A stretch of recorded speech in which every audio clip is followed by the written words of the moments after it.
কি হবে যদি তুমি কখনো দাঁত ব্রাশ না করো? 12 ঘন্টা। দাঁতের ফাঁকে খাবার পচতে শুরু করে।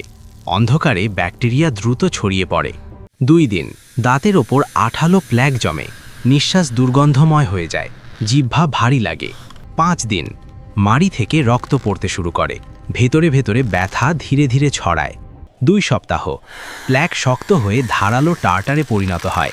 মাড়ি ফুলে ওঠে, দাঁত থেকে আলাদা হয়ে পকেট তৈরি করে। 1 মাস, সংক্রমণ গভীরে ঢুকে যায়। মাড়ির নিচে পুঁজ জমে, খাওয়ার সময় তীব্র ব্যথা হয়। 3 মাস, দাঁত নড়বড়ে হয়ে যায়, মুখের গন্ধ অসহ্য হয়, মুখ ফুলে যেতে পারে। 6 মাস, স্নায়ু ক্ষয় হতে থাকে, কিছু দাঁত অবশ হয়ে যায়, কিছুতে হঠাৎ তীব্র যন্ত্রণা শুরু হয়। 1 বছর, দাঁত এক এক করে পড়ে যেতে শুরু করে। ব্যাকটেরিয়া রক্তে ঢুকে শরীরকে ভেতর থেকে দুর্বল করে। শেষ ধাপ, সংক্রমণ পুরো শরীরে ছড়িয়ে পড়ে, আর ধীরে ধীরে তোমার নিজের মুখই হয়ে ওঠে তোমার ধ্বংসের কারণ।